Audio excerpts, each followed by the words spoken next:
Hey there, this is Ben Wolkoff with another in the series of Empathy Files. Today I am going to attempt to empathize with a subset of teachers who aren't writing their own assessments. They have been given assessments, tests, questions to give to their students, and they have to do so.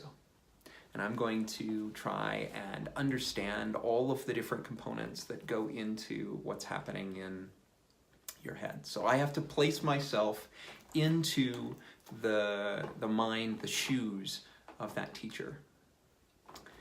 If I'm given a set of questions to give to my students, I have to do a couple of things. I have to make sure that whatever those questions are can authentically be brought into my own experience of teaching these kids and of making that work. If I can't, then I have huge amounts of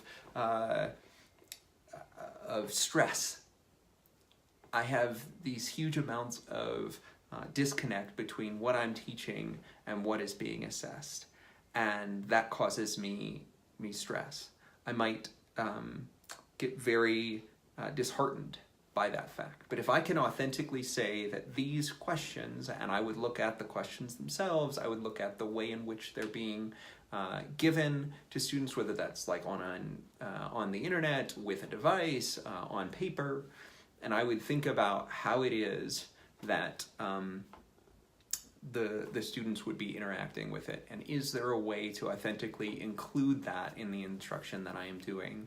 And I would also think about, is there an authentic way for me to use the data that comes out of that for instruction? More than that, is there a way that the students can use the data in that, from that assessment? That they can own it, that they can say, this is where I am, this is where I want to go, and make progress towards that.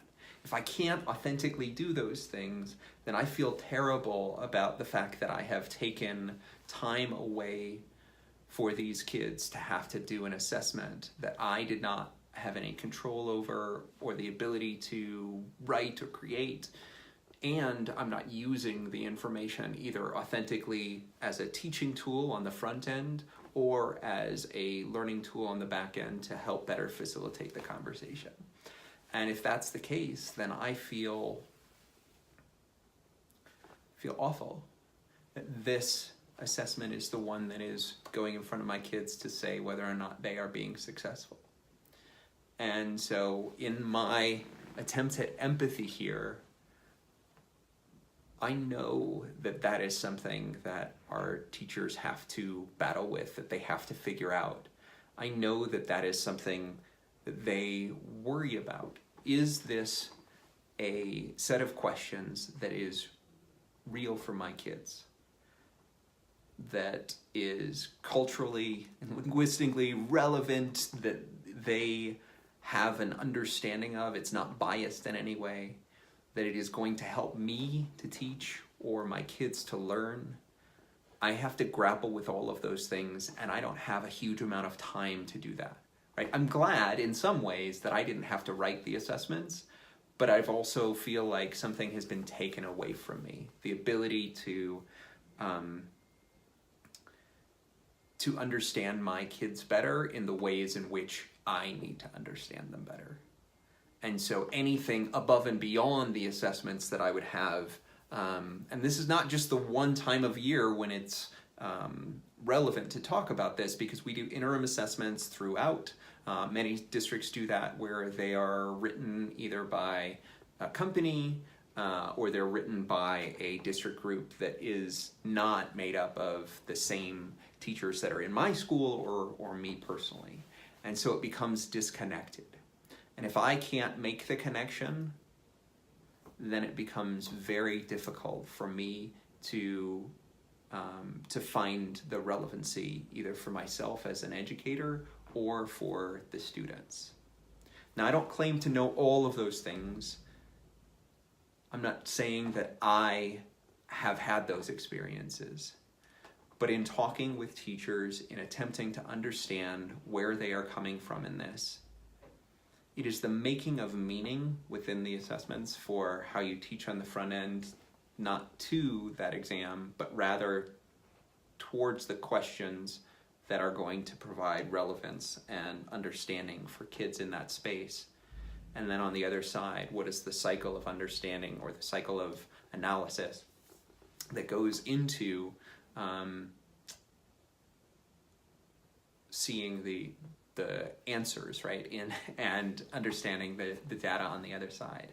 If I can't make it personally meaningful for myself as an educator, if my students can't make it personally meaningful, then you start to look at what those assessments are doing to the system. And so that's my first empathy file, is to attempt to understand what it is like when, as an educator, I've been handed the assessments to give to my kids. And I'm not asking the questions in an authentic way. It is someone else who might be asking those questions.